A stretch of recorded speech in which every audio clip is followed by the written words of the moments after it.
Good morning, everybody, from a cold and a windy Liverpool this morning. I hope you're all okay.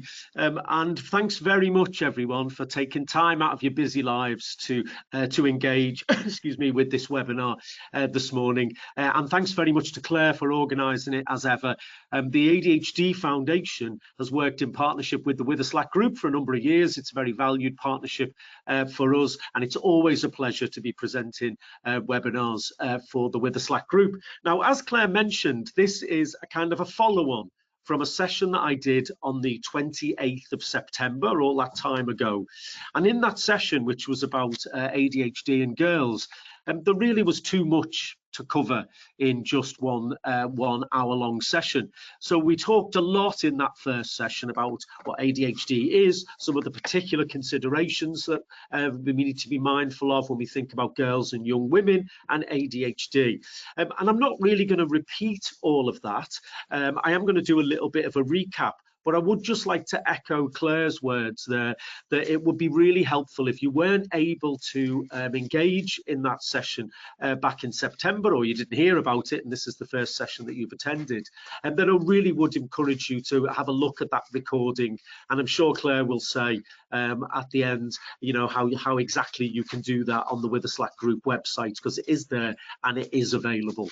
So as Claire mentioned, I'm the training director for the ADHD Foundation. If you've not heard of us, we're the largest patient-led ADHD Neurodiversity Charity in Europe. Our offices are in Liverpool, and we do a whole range of work, but which includes training. So I lead the training team, and I create and deliver training courses to any audience really that wants to talk about neurodiversity. If you're inspired as a result of this webinar and you'd like to find out more about us, then you can see on the screen there, you can see our, there's my email address, but also our website address and our Facebook and Twitter addresses as well. And we have a lot of resources there for parents and carers specifically. I'd also like just to flag up a webinar that I'm delivering for Witherslack in January. If your daughter's having difficulties with maths specifically, or maths in general, then you might be interested in a session that I'll be doing on the 10th of January at this same time, 10 a.m. And that's about dyscalculia, which is a specific learning difficulty associated with calculation, maths and number. And I'm also going to be talking about something called mathematics anxiety. And I'm going to be looking at what those two things are, the differences, but also the overlap between there. So if you are concerned about your daughter's work in maths, then please, you may be interested in that session. If you can't attend that session, of course, it will be recorded and then it will be available on the Witherslack group website going forward after the 10th of January. So, little bit of a very quick recap. Now, I'm always very conscious that whenever I deliver a session for the Witherslack group, the audiences are quite mixed. And there will be some of you I know who are well down your journey with your daughter's ADHD. She's had her diagnosis for a long time and you've been managing this and you know a lot and you're very well informed about ADHD. Please, if that applies to you, please don't switch me off now, because I'm only going to do this quick recap just for a couple of minutes. But some of you I know will be right at the start of the journey. You may well just be starting to consider whether your daughter might have ADHD, or you might be on that waiting list, or you might have recently had a diagnosis for your daughter with ADHD. So it's important that we just, I frame what I'm going to say for the next 3/4 of an hour very much with an introduction about what ADHD actually is. And we know it stands for attention deficit hyperactivity disorder.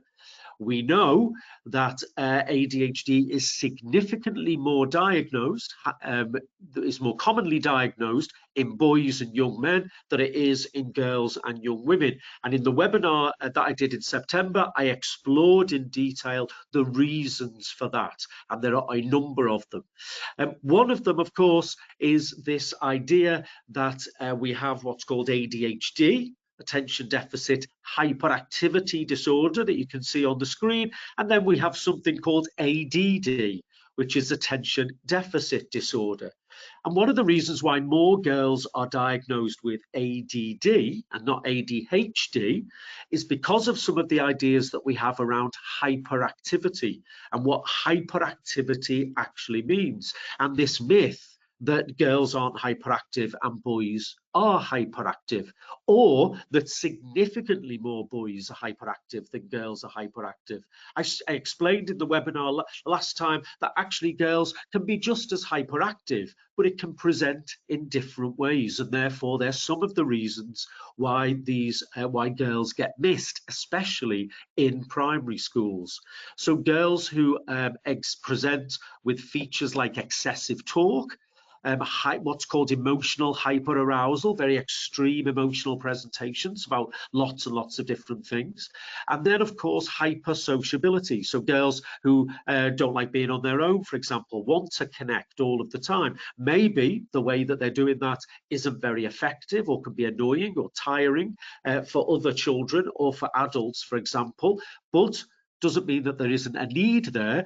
But these types of presentation of hyperactivity means that people think, well, if she's not crawling the walls, if she can sit in a chair in a classroom, you know, if she can keep her body still most of the time, then that's not ADHD. And what I'm saying is it could be, but it could be presented in different ways. And then, of course, I did explain in that webinar that the whole title ADHD is flawed, in that we should change the name of this because it's not an attention deficit. The term that I prefer is attentional dysregulation. And let's look at the features of ADHD very quickly. It's a neurodevelopmental condition that is highly comorbid.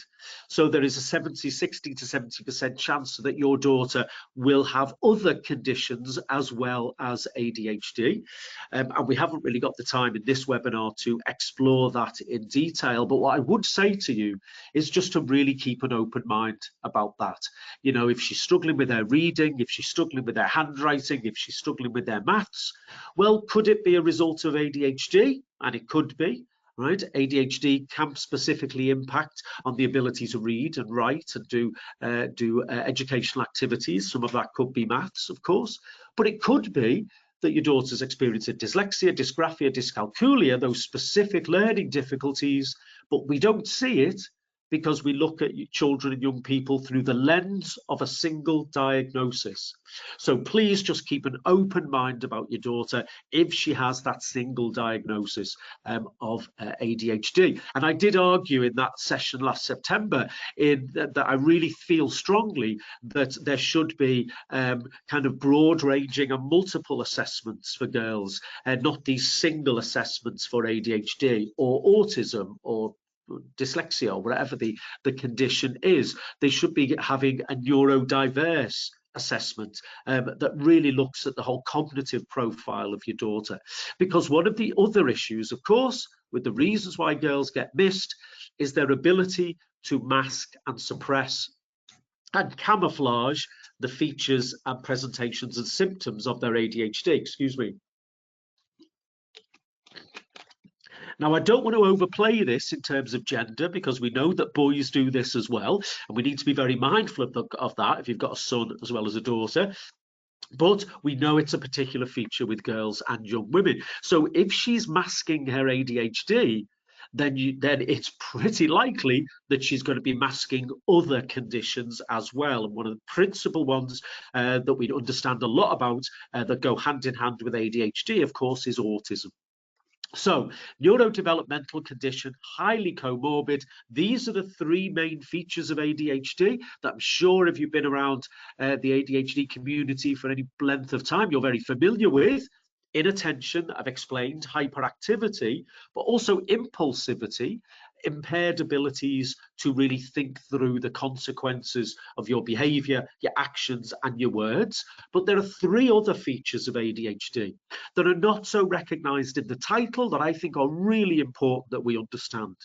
The first is executive functioning, and I'll talk about this in a minute. This particularly impacts in education, So executive functioning is the ability to plan, organize, and regulate yourself. And in terms of how the brain works, planning and organization and regulation are the key phrases when we talk about executive functioning. Are you having issues about your daughter's memory?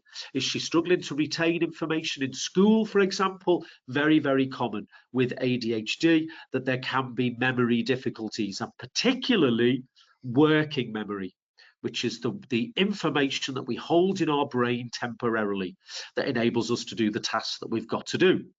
And then, of course, that you might recognize, which I'm going to talk about in this webinar, which is emotional dysregulation. So youngsters who have difficulties understanding and recognizing their emotions, but certainly in terms of regulating their emotions. In order to present with their emotions appropriately in whatever context they happen to be in. Let me just go through very quickly. I said I'd do this at a pace, didn't I, everyone? Hope this is not too off-putting. Is to talk about what the executive functions are. And I've numbered them. That doesn't mean that they're a hierarchy. It just means in order for you to understand this slide. So we have everything from task initiation, that is beginning an activity.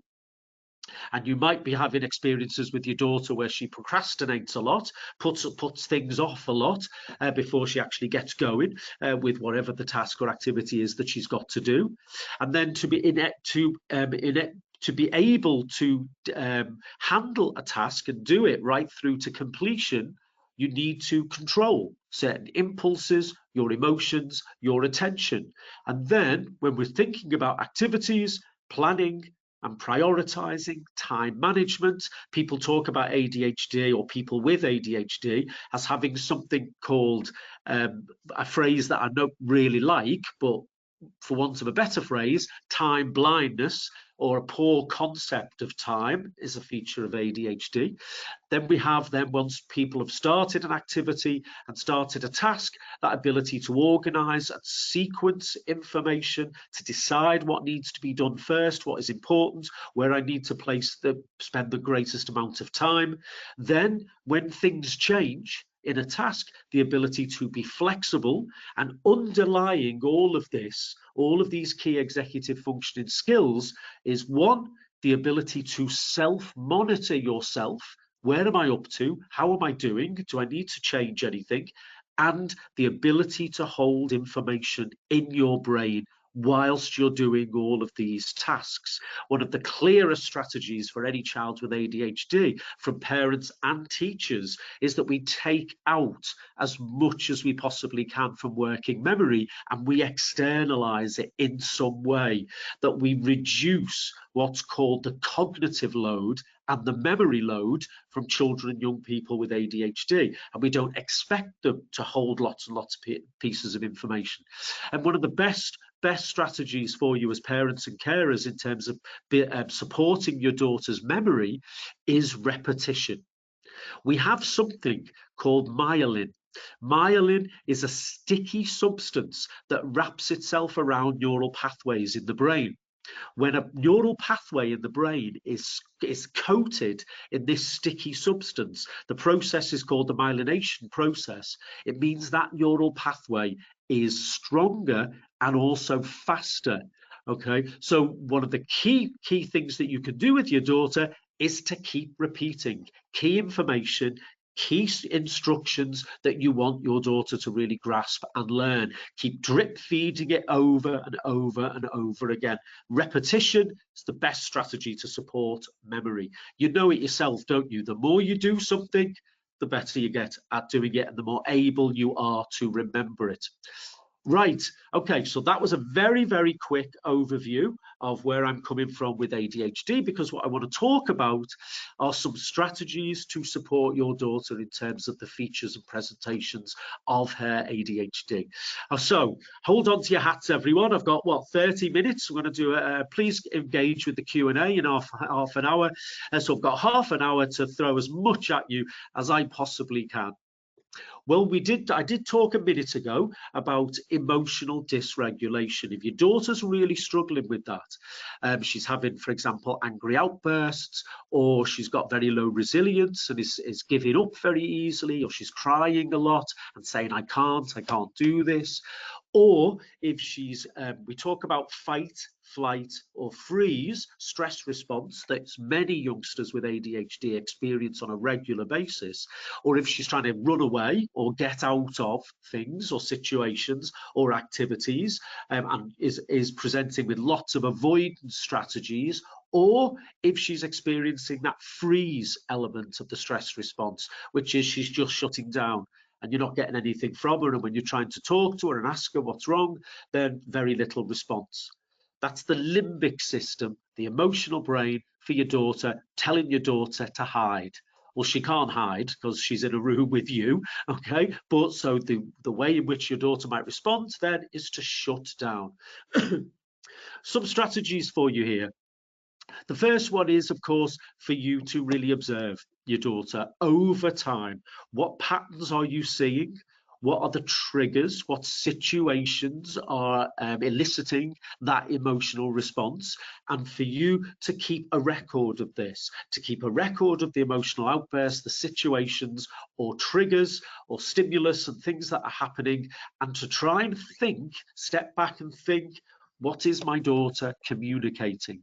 You may have heard this cliche. People in education use it all of the time. All behavior is communication. So what is she communicating at this particular time? And then what patterns am I seeing about this? Okay, that's the first step to really beginning to understand some of the difficulties that your daughter is happening. Now, what we know about ADHD is that it can have an impact on the way in which children and young people socialize and their ability to initiate friendships, to maintain and sustain friendships, but also just to mix effectively socially in a range of different situations. And I did talk in the webinar in September, I did talk about some of the pressures that are on girls in particular, much more so than boys in this area, that girls are expected to be socially adept. They're expected to be able to mix in and talk and chat and all of those things. And it can be tough for girls, of course, when they're having struggles with this. So I would always advocate that we take a positive, proactive approach to children and young people with ADHD, instead of focusing all the time on, you know, what are the problems with your daughter's neurology. Instead, let's get ahead of the game and look at, you know, think about what's your daughter trying to do in those situations. So, for example, if she's presenting with what I talked about before, which was hypersociability. So she's constantly trying to connect, and maybe that's in a little bit of an intrusive way. Maybe she's talking over people, interrupting, changing the subject, right? It's good to kind of take a step back from that, and when you're talking that through with your daughter, is to say, well, what did you want to communicate through that? You know, it might not have worked this time, but if we think about it, we look and think about different ways, and we practice and rehearse some ways of communicating and how we might approach different situations, then it can get better. So you're giving your daughter something very, very positive to move forward with. In terms of when her behaviour maybe is difficult or is challenging, I would always advocate that there is what I call a language of choice. So you're saying to your daughter, for example, well, here's the situation, right? You're clearly unhappy about something. You want this to happen, but it can't happen. You know, so when and then is always a good strategy, isn't it? When you've cleaned your bedroom, then you can go and do this, is a nice one. But also that language of choice. When you've got a choice here now, haven't you? You can do X or you can do Y. And giving that option, and also letting your daughter have that key processing time as well. So saying, you just consider the choices that you've got in this situation right now.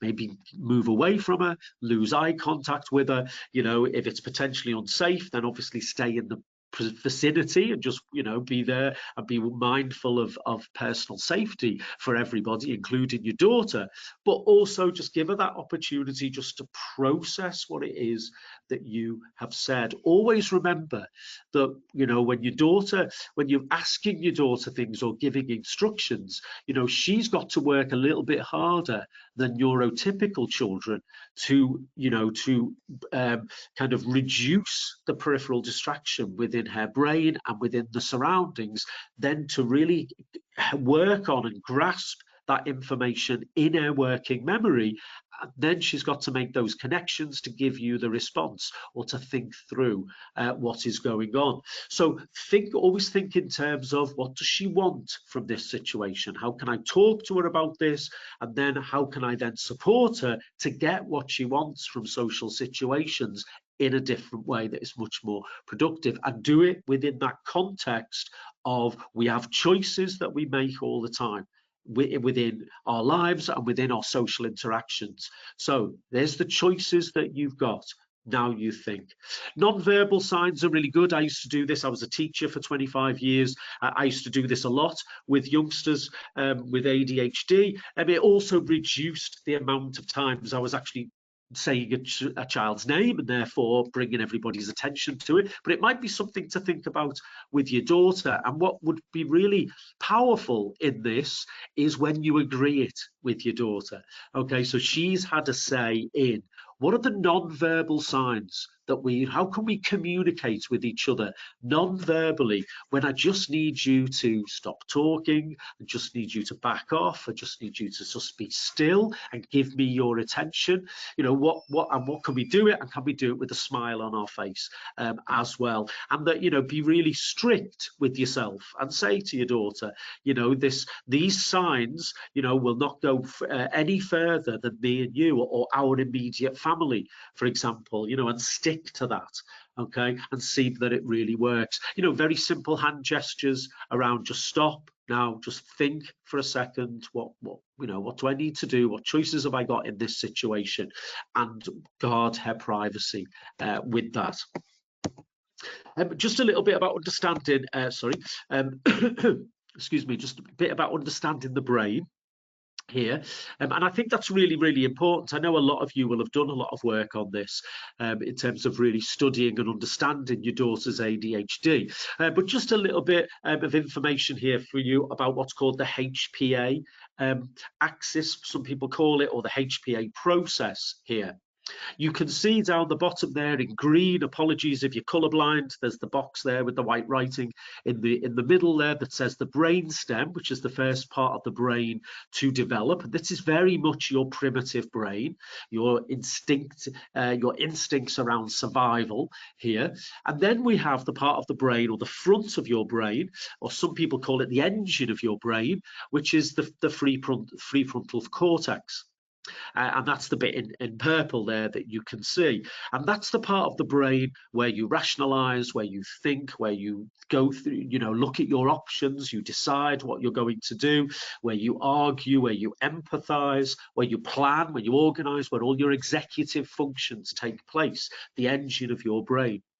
What happens to your daughter when she feels very anxious, and we know, and if you want to really explore this in detail, I'll have a look again at the recording that I did in September, where we talked about mental health difficulties and anxiety, particularly for girls and young women with ADHD. So what happens when she starts to feel anxious is that information that's coming through the frontal cortex, and it's a threat to your daughter, or it's a perceived threat to your daughter, okay, that information, that threat, will bypass that frontal cortex. So other children, neurotypical children, or children who don't experience high anxiety and have got good mental health, they would be faced with a threat. And they may well start, depending on how old they are, they may well start then to those executive functions start to kick in, and the ability to process and think about it and consider it. And they've got the space and the time to think, well, this has happened to me before, and this is how I dealt with it before. Or if this happens to me now, I can go and talk to my parents and carers or my teachers, or I can move away from this situation. And they begin to cope with and manage the threat or perceived threat that is coming towards them. For youngsters who are highly anxious, and also for youngsters with ADHD who are very impulsive, this happens less effectively, and therefore the threat bypasses all of that and goes straight to the HPA. It first goes to what's called the H, the hypothalamus. That's where they spot the danger. Okay, and I mentioned, of course, that that danger could be real or it could be perceived. Children who are highly anxious might see difficulty and challenge and threat around them all the time when actually it isn't there. And you may well have had that experience with your daughter. The hypothalamus then triggers the pituitary gland, the P of HPA. And this is where neurochemicals such as cortisol and adrenaline are then released within the brain. And this is to alert the body and the brain to what the threat is. Now, we know that cortisol can be a very effective neurochemical, as I mentioned, in alerting you to danger. But if cortisol is being emitted in your brain constantly because you're in that highly anxious state all of the time, this can have very, very negative effects, not only on mental health, but physical health, but also on the ability to learn and listen and remember and cooperate, particularly in school environments.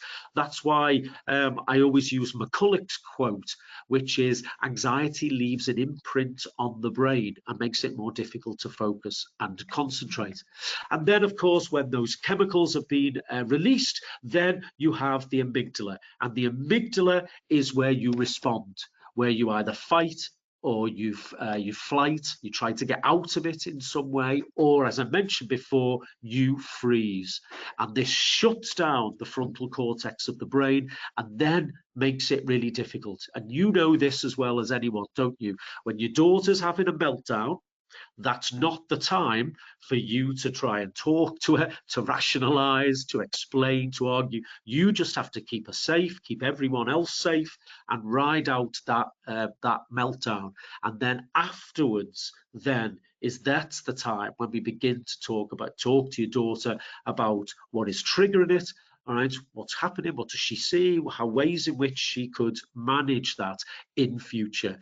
So it's really, really important that you understand, really, that there is something physical going on in the brain of a child who is really struggling with anxiety and with emotional dysregulation, and the presentations of behaviours that can come from that as well. Okay, other ways that you can support your daughter. Well, we talked about executive functioning, and please, I would make a plea to you here, is go and Google this. There's lots and lots of materials out there. There's loads of books, loads of websites about how you can support your daughter in terms of her executive functioning. So any strategies that you've got around supporting time management. So I would suggest, particularly around supporting schoolwork, but also other things in her life, is that you put the word planning front and center. You always talk to your daughter about what is the plan here. Okay, so this is what you want to do, right? So to get to that situation from where you are stood now, what have you got to do? Work backwards, I call it, to execute forwards. So you want to do this project, you want to be involved in this thing, right then, okay. So let's imagine you, right? Future thinking, it's called, or episodic future thinking. Let's imagine you successfully going on this outing or this trip, right? So what things have you got with you? Who will you have had, who will you have had to have contacted? What will you have had to sorted before that? And let's make a plan, and let's externalize that plan, and let's put the time limits on this plan as well. So by this time next week, you will have done X, Y, and Z. By the week after, you will have done etc. Have a look at assistive technology. Go and Google it. There is an incredible amount out there that's very, very accessible. There's a lot of free stuff out there as well. I was speaking at a conference a couple of weeks ago, and there was a woman speaking on as well, and she was talking about dyslexia, which is, as you know, a specific difficulty around reading in the first instance. And she said in this conference, she said, all of the difficulties of dyslexia can now be solved by technology. Well, I've been thinking about this a lot since, and I don't think I agree with her 100%, but I'm nearly there, There is a lot that particularly will help your daughter with reading, with writing, which we know can be a difficulty with ADHD, but also in terms of memory, working memory. There are apps, if your daughter's got her own phone, there are apps that you can get for your phone that would help her, support her memory, lots of notifications and alarms, that would really support your daughter's organisation. I know that a lot of you with younger children, you will have sheets and charts all around your house, one by the front door, a checklist, or whichever the last door is that she has to leave to go to school in the morning, with a list saying, have you got this, have you got that? I know a lot of you will be, supporting your daughter in getting herself ready the evening before school, and you'll have lots of lists because you want her to take a bit more ownership of this and be in charge of this instead of you having to do it all the time. And you'll be using a lot of these strategies. But there is a lot out there to really support executive functioning. And does the teacher know?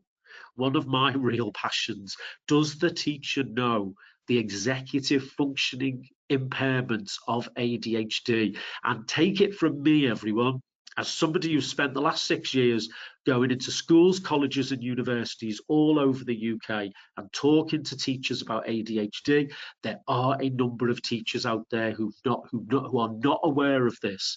They think ADHD is wriggly little boys that can't sit still and can't wait their turn and can't shut up, right? And not understanding. There are a lot of teachers, of course, many teachers who know ADHD backwards, know all of the impairments, but just to be really sure, does your daughter's teacher know that she needs to support her in terms of taking out information from her working memory and helping and supporting her with her planning and organisation?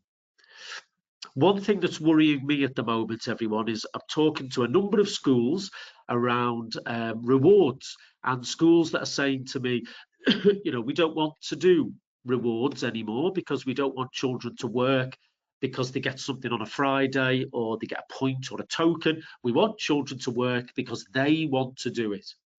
Well, great, I agree with that. But let's think about ADHD in the mix of this, because we know that dopamine, which is a neurochemical that is dysregulated in the brain of your daughter, that's one of the reasons why she has ADHD. Dopamine is the reward-based neurochemical. So reward as a strategy, we know works for youngsters with ADHD, and you can certainly do it as well with your daughter. So let's set that reward. Let's think of it, planning within the context of rewards. And rewards, of course, don't always have to be you putting your hand in your pocket all the time to buy stuff. Rewards could be different. Reward could be an activity, some time spent, for example. But always remember that the key motivator for your daughter, particularly in terms of her learning, is going to be engagement, right? And we know that one of the features of ADHD, of course, is that dopamine is also the pleasure-based neurochemical. This is why your daughter is attentionally dysregulated at times. This is why she can really focus and concentrate on the things that she's really engaged in, and then really struggles with other things. So you might have your daughter reading well and with focus and giving time to reading about a certain subject that she's interested in. Give her what is effectively the same activity, sat with a book with a period of time reading, and you might see a very different presentation if she's not immediately engaged in the activity. So I would suggest to you is always trying to find what could be the thing that engages her in this material, particularly if you're supporting schoolwork. So really good ways to do that, of course, is to always, if you are going to support her in her homework, is to always start by saying, so right, we're looking at this today. So what do you know about this already? Because when you ask a question like that before you start whatever the work is, you're automatically initiating and activating two systems. One is her attentional system, because you've actually asked her to do something that she's got to do that's proactive, but also you've activated the working memory process within her brain, because she's got to hold what you've just said in her memory, because she's got to then connect through working memory to her long-term memory, answer the question you've given her. So it's really, really effective. And then saying, right then, you know, what are you interested in? What did you find interesting? What questions have you got? And find that is the way in to the to engagement with a particular task that you might be struggling with. And one of the key messages for any parent, I think, of a child or carer of a child with ADHD is understanding how much power you have as the role model. You know, children will follow their parents. They watch their parents. They look at how their parents respond to situations. So I've given you a little bit of a structure here that, you know, to think about and consider when you are talking to your daughter, when you may be preparing her for, you know, outings this Christmas or family gatherings, and you're thinking about, you know, I want her to successfully engage in this activity and not be difficult, not, you know, not let her emotions kind of be challenging in that situation. So it's looking at what's the situation I am in, right? Exploring that, why do people come together, what are the expectations, and how do people interact? What are your options within that situation? What are the consequences of each options? If I do this, what do you think will happen? If I do that, what do you think will happen? And then asking your daughter, what then is the plan to have a good outcome? And what's always helpful for children and young people with ADHD is that we use similar questions like that, the regularity of that your daughter becomes very quick to think, right then, so that's the situation. She starts using words like options and plan within that. So role model your approach. Talk to your daughter all the time about, you know, difficulties that you've experienced and how you managed it. You know, what you were like when you were a child compared to what you're like now, and look at what the options are, and let's make a plan together. Okay, so one of my other passions, of course, is around mental health and ADHD. What I would suggest to you, and I know your daughter may well be experiencing, you know, many significant problems, particularly in terms of education. She may be, you know, she may be working at, you know, a level lower than her chronological age, and you might be thinking, oh, this is too much. How am I going to really support my daughter to get up to speed with like everybody else? Well, part of me thinks, well, that's not your job, that's the job of the teacher. So don't beat yourself up on that, right? Accept where your daughter is right now. One of the best things that you can do is to prioritize her mental health right now. And I've put on the screen there, this is one of the slides that I used back in September, just some of the research that we know is that, you know, look at that one there, 1 in 3 young women with ADHD will struggle with their anxiety. And if school is really hard for her, if you know what her face is like when she wakes up in the morning, when she comes home and you think, you know, she's got the weight of the world on her shoulder, then what you can do is we can prioritize their mental health. And I just want to suggest one of my 7 features of good mental health. Well, we know the ones that are very common, don't we, about exercise. If you're struggling with this with your daughter, then I would suggest, you know, Googling every kind of physical activity that you can think of. Again, role modeling it for your daughter. So you showing that you have a regular exercise regime that you stick to in some way, you know, or offering, you know, to do things with her, go to the gym with her if she's of an age, you know, go cycling with her, do or other members of the family, but finding a way, you know, of dancing together in the living room to work out videos or just music that's on it. Hydration and sleep. We know we could talk about sleep, couldn't we, all day. And I know that some of you will be experiencing difficulties with this. Can I absolutely recommend the Sleep Charity in Sheffield, www.sleepcharity or the Sleep Foundation, the best resources that I think in terms of practical strategies for parents and carers to improve good sleep hygiene and the understanding of sleep hygiene. If you're really if you're struggling with this, I can't underestimate enough.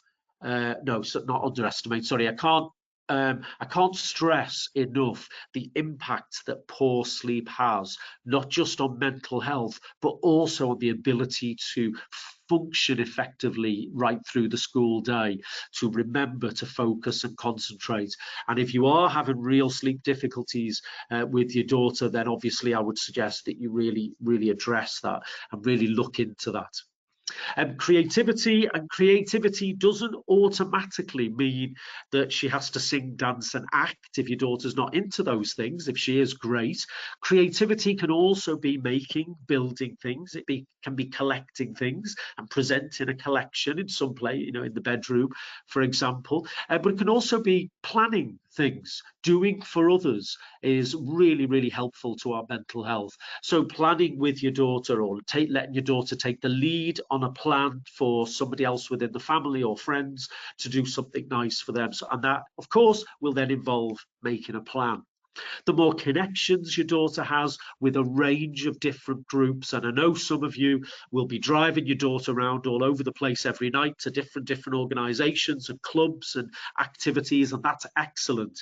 The more connections she has, and particularly around older girls, because that kind of cross-age interaction between children and young people, we know that younger children can learn a lot from older children in terms of the way that they handle situations, the way they approach things can be really helpful. But also intergenerational connections as well with adults from different generations. The research suggests this really helps children and young people's mental health. Routines are really key. I'm sure that you've thought through your morning routine, your bedtime routine, and that you're really managing that, even when your daughter's becoming an adolescent and she's pushing back against some of these routines, which is completely natural, of course. Then have a think about, do I need to look again at the routines? But don't overcommit, because your daughter with impulsivity associated with ADHD may be one of those people that keep saying yes to everything, and you have to sit her down and say, you can't do all of this and still have time to look after yourself, still have time to enjoy yourself. So have a think about that. But competencies, and can I really stress this as well, is that competencies are the things that your daughter really likes and is really interested in and gives her attention and her time to. And I would suggest that you, and I know that a lot of you will be doing this already, but that you really support her. It will help her if she feels that she's great at singing or football, or she knows everything about, dinosaurs or space or whatever it is. The more competent she feels about something, the more resilient she can be to managing the demands of, the other parts of her life or school that she finds really difficult. Okay, and just some very practical strategies here about supporting homework, specifically. I would always recommend that if you're having difficulties with this, if your daughter's finding it hard to engage at home with her learning and it's becoming quite stressful and difficult, I would always talk to the teachers about this and really say, if your daughter's having a hard time during the school day, then she's coming home and it's all starting again, and this can't be good for your daughter, and the teacher needs that information, and you need a conversation about this. There are lots of things, particularly with teenagers, where certainly the schools I worked in, young people were doing their homework in school before they went home, and we were making a definite effort that home was a peaceful, restful environment, because the child needed that, because their anxiety was such in school that they needed to be rested and loved and cared for and nurtured at home, and then come in the next day and manage that anxiety all over again. So there are things that can be done, but always remember that any learning situation that you are in with your child is always driven by relationships, your relationship with your child, but also by her emotions and your emotions in that situation. Have a conversation with your daughter about how do you like to learn, and some of the things that I've put on there as well. And let's be realistic. What does success look like for your child right now? If success is writing one sentence effectively with a capital letter and a full stop right now, then that's where you're starting from. And it's recognizing that when you're praising your daughter, always, always remember to be very specific and focused with your praise. Avoid words like, that was great, that, well done, you did really well today, that was great, because in a very short period of time, your child will go through that. So it's about, being, it was great today when you did X, Y, and Z. It also shows your child, of course, that you are watching, that you are listening, that you care, and all that. Let's just talk a little bit about thinking about one of probably the most challenging tasks that you might do in terms of supporting our homework, which would be a piece of extended writing. I know if your daughter's quite young, that doesn't apply to you, but I would always suggest that Talking is a really important way that your child learns with ADHD, because talking enables them to organise and sequence the knowledge and understanding that they have. And therefore, let them talk first, and you find a way of capturing what they're saying. Either record what they're saying, or you write down and jot down the information that your child is coming out with about all of the things that they know.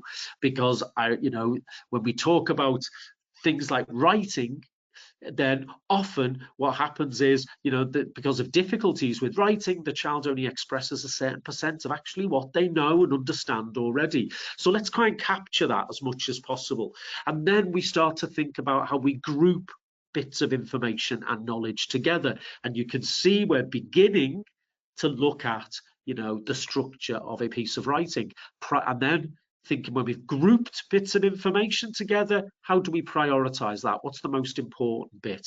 But what I would suggest to you is have a Google of the words graphic organizer. And there are hundreds out there online on Google. And you can then find the one that works for your child. Visual representations of ways of dividing up pieces of information. And then, of course, support this. But when we're thinking about a timetable, remember, let's put into that rewards, let's put into that movement breaks, let's put into it opportunities for your daughter to kick back and relax after she's done her homework. Right, the last thing, I'm a little bit over, the last thing I want to say to you is basically what's really, really important with the struggles that your daughter might be having in school, with their friendships, with their siblings maybe, is that you constantly communicate to your child how much you value them, right? Let them talk to you. It's very, very easy, isn't it, when you're stressed and you're tired and you've got loads going on, that you want to just have a quick fix and I'm going to solve it for you, right? That ultimately won't be the most productive strategy. So when your daughter's telling you how she feels, really good strategy, of course, is to summarize constantly, anything that she says that is around change, positive change. Do you think I could do this? Hold that in your working memory, return to it. Anything that she talks about that is self-motivated and self-directed. And when your daughter is saying things that aren't true or not necessarily true, I'm not saying she's lying, I'm saying the way she is representing herself, and you think, no, actually, you're much stronger than this, you're much more capable than this. Youngsters, when they're very anxious, can get into that mindset of, I can't do anything, I'm rubbish at this, right? Is what we do is, think about discrepancy, what it's called. Okay, you say you don't feel anxious, but I can see this and that, and always praise them for being them. And remember that arguments, shouting, right, will only raise those levels of anxiety and make it more difficult for your daughter to find a positive way out of the difficulties that she's experiencing. I need to stop now because it's already 10 to. We're only going to have 10 minutes, sorry about that, of Q&A. But I hope that there's something in there that you found interesting and useful. And if you can't stay for the Q&A, then thanks very much for joining us this morning. And just a final word, which has to be, know, there is a lot of negativity written about ADHD. We in the foundation are trying to deal with this and address this, and we talk about the powers, the superpowers of youngsters with ADHD, and there's a lot to talk about, and there is a lot of really positive qualities to your daughter. She might be struggling in the education system that we've got now. She might be struggling with some of their relationships, but there's no reason without the love and support from yourselves that she can't develop through these, learn strategies to manage it for themselves, and to be a happy, and a successful and accomplished young adult and then adult going forward. My best wishes to you with your daughters at the moment, everyone. Thanks very much, and we're going to go back to Claire to get some hopefully get some Q&A. Thanks, Colin. That was fantastic, and as you can imagine, we have had stacks and stacks of emails and messages coming in from people with questions, so we'll try our best to get through as many as possible. It might be that a group's them together, you know, when they're surrounding the same topic, so hopefully everyone understands that. So the first one I'm going to go with is around assessments. So we've had quite a lot of adults emailing in to say, how can I go about getting assessed for ADHD, to see if, you know, medication might help me. Also asking what sort of support services are available as a parent to help themselves and to help them parent their children. So is that all right, Colin? Have I explained that enough? Yeah. Absolutely. All right. Well, thanks very much, everyone. Can I just make one quick point about medication? I don't work for a pharmaceutical company. I don't sell drugs for a living. Medication can be a very, very effective treatment for ADHD. There are side effects to medication, of course, but it should always be done within the context of other supports as well, support for parents and carers, support in education. But what we know is that girls are 5 times less likely to be prescribed ADHD medication, and one of the reasons why that is that we think is that a lot of people are prescribing medication to cure the behavior of boys. Well, we know nothing cures behavior. Well, certainly no pill cures behavior, and so therefore, you know, if you're thinking about, you know, one of the options for your daughter is ADHD medication is a cognitive enhancer. It will put you in a position where you're able to regulate your attentional system and be less impulsive. Now, whether then you can do the activities and things that you've got to do is then a different matter. So we've got to understand the limitations of medication generally. The situation isn't great for adult ADHD. I've got to say this. What we have in the UK is we don't have enough services and we don't have enough funding for it. The process to get a diagnosis for an adult is either to go to your GP and to talk to your GP about that you think you have ADHD, and to ask for a referral to see a consultant psychiatrist. Now, what happens with lots of women and girls particularly is if at that stage your GP doesn't know that much about ADHD, what happens is when people start talking about their anxiety and mental health difficulties, which can be a result of having unmanaged, undiagnosed ADHD, they get taken down that mental health route. So the actual essence of what the difficulty isn't being addressed. So I would absolutely recommend at that stage is to get yourself as informed as possible. You can get the diagnostic criteria for ADHD off the internet, and you can tick off for yourself all of those things where you think it applies to you. For adults, there's a different set of criteria for children and young people, and go armed with this to your GP and say, look, I've looked at this, this is what I think, this is the evidence that I've got. And remember, you have the right to be referred to a consultant psychiatrist. Now, what happens then is, depending on where you live in the country, there is a long wait on a waiting list. And there are private options. Some of them can be very, very expensive, of course. And we offer private assessment and diagnosis and prescribe medication. We have a private clinic. You can email me if you want more information, and we try to undercut the private market.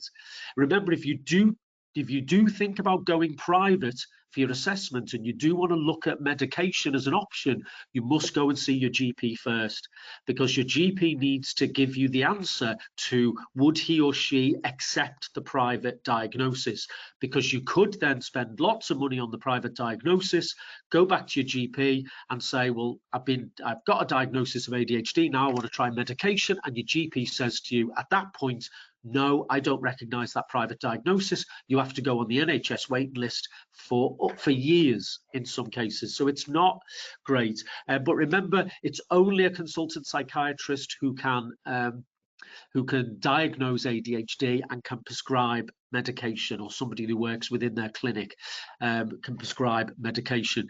Now, in terms of support services, well, again, that really depends on where you live in the country. So some places there will be adult support groups. In Liverpool, we have an adult support group that's really well run and it's been going for years, and is a great lifeline to people. There's on the private market, there are specialist ADHD coaches. We are starting next year an adult coaching and therapy service that's online, but again, you have to pay for those. We've got salaries to pay, so we do have to charge people for that. And then, of course, there can be, depending on where you live, and if you're talking about your sons and daughters, there can be some parents groups. There's a great parents group in Warrington. There's some all over the country, but again, it can be very, very patchy. The real problem that we've got with ADHD in the UK is that in most places, when you get your son or daughter diagnosed, or yourself, if you choose the medication route, then there is support for you there, because the meds have to be titrated, they have to be tried out in the body to see what's right, they have to be reviewed, because medication might change as children grow and their bodies grow and they hit adolescence. So there is support there in the management of medication, but in lots and lots of places, there's actually very little else going on. And I know that's really miserable and gloomy, but the situation really is. So I would, depending on where you live, is have a Google of, are there any kind of charities, organisations, there are other ADHD charities that might provide direct services and support for you as an adult or as a parent or carer. Thanks, Claire. Hope that's been helpful, everyone, and not too miserable. Colin. Yeah, no, that's great. Thank you very much. So I'm conscious of time, but I will try and squeeze a couple more in if that's okay. So I know you had some, you mentioned homework on your slides, which is great, as we've had loads and loads of questions coming in about that. We've had a specific question, or a couple of specific questions, I should say, around exams. One person saying, looking for advice for a 15-year-old struggling with their GCSE mocks. Clearly can't cope with the workload and school won't let her drop a subject. We've also had somebody else ask if a scribe would be appropriate, would be an appropriate support for a child who was struggling with their GCSEs or mock exams. Thanks very much, Claire. Right, yes, I can really see, can't you, that when I was a secondary school teacher, and there's that period, isn't there, particularly around 13 to 16, or if they they carry on doing courses like A levels right through to 18 that are really, really stressful for youngsters with ADHD. And one of the things I'd like to really address as well is perfectionism for those, and this is particularly can be an issue with girls, although boys do this as well, where they're spending an incredible too much time really worrying about the getting everything exactly right. So spend hours doing a piece of work, do one thing in it wrong and rip it up and start all over again. And kids need to rest, they need to relax, they need to have that balance within their life. The difficulty is, of course, is that there is no kind of national guidelines around this. Schools make their own decisions in terms of what they think is most appropriate for youngsters. So even though legally your child is entitled to what's called reasonable adjustments if they've got an ADHD diagnosis, what those adjustments actually are is up to the school, and hopefully would be the result of a conversation with home and school. So a scribe, for example, not all youngsters with ADHD would need a scribe, but in order for you to make an argument with the school that you need a scribe, you have to be able to show that your child's ability to actually write down the answers is a particular barrier for them learning. So if your real concerns is that without that scribe, your child would not be able to write in a way that is readable to other people, or they would have so much difficulty, put so much cognitive energy into the writing process that, excuse me, they wouldn't be able to fairly express everything that they know and understand. So yes, the answer is yes, that a scribe can be a really, really effective, reasonable adjustment for youngsters with ADHD. But you've got to, you know, the question I would be asking the school is what, if that's the case, if you've suggested a scribe and it's been refused, is saying to them, why do you not feel that, you know, a scribe is, put it back onto them, and get the English teacher involved in this discussion as well, because the English teacher will be best placed to really give an assessment on your child's ability to write effectively and fairly in an exam situation. The issue about doing the exams and not dropping subjects, well, yeah, I mean, again, it's up to schools, isn't it, to decide, but I mean, you should imagine, isn't it, for a school is to say, well, if your daughter drops a subject, what does she do in that time? This might be the motivation of the school in saying no. I would keep the channels of communication going. If your daughter is experiencing real difficulties with emotional and mental health, as a result of too many subjects, the school needs to be informed of that, and they need, you know, you need to really lay it out for them exactly what you're seeing with your daughter. But the key is going to be, isn't it, if she drops a subject, what does she do then? And I would suggest to you that, you know, if you could come up with kind of suggestions and alternatives of what your daughter might do in that time.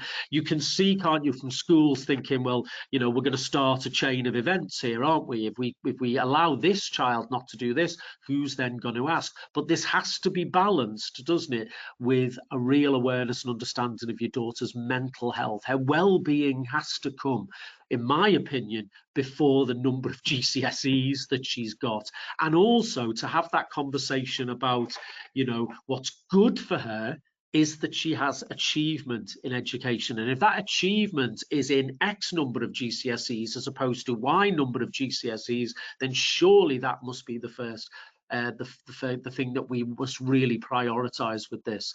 But, you know, my best wishes to you if you're having those conversations with schools and are finding it difficult as well. But technically, the school can organise their education in the way that they feel is best for your child. That's the discussion to have, is about what's best for my child's mental health and well-being right now, and achievement overall. Thanks, Claire. Okay, Colin, I know we're running over here, but there's just one last question. Yeah, I'm fine, Claire. I'm fine. Because there is a positive, it's a bit of a longer story, but there is a positive in this. So I just thought it was important to share it, really. So this person's daughter has had serious ADHD burnout recently, which has required some significant psychiatry input, and about 3 weeks out of college. So she is now completely on new medication, which does seem to be helping her and working out better for her. The daughter's saying that she is now feeling something that she's never felt before, using words like normal and feeling like she's able to, you know, better self-regulate. How old is she, Claire? 17. So the parent has said this is currently more terrifying for her as it's so new. And so the question is, do you have any advice on how to promote and support her as she learns about her new self? Oh, well, Right. Thanks very much for asking that question. And I've got to say, you know, it's a lovely situation, isn't it, to be in? As difficult as it might be for yourselves and for your daughter, you know, it's so lovely to hear things like this. That, you know, I'm a huge advocate of diagnosis and identification. The earlier we can diagnose, the earlier we can tell children, you know, that they've got ADHD, that they understand it for themselves, they accept it, you know, they're not ashamed of it and embarrassed by it. What I would suggest, of course, is that there's lots and lots of really positive stuff out there in the last few years about ADHD. If your daughter's on TikTok or Instagram, there are young people in there. There's one of my colleagues, Josh, he's on TikTok, Josh Beale, and he posts stuff about himself and how he manages his own ADHD all the time. Encourage her to engage with some of these voices, particularly from young people on those social media sites. We have what we've had with the autism community for a long time. We're beginning to have with ADHD, which is a community of young people online who are celebrating and normalizing their neurology and talking about it. So I'd encourage her to engage in there. There are increasingly materials being published. Off the top of my head, for kind of a 17-year-old, but there certainly is around studying and being a student and HE and FE.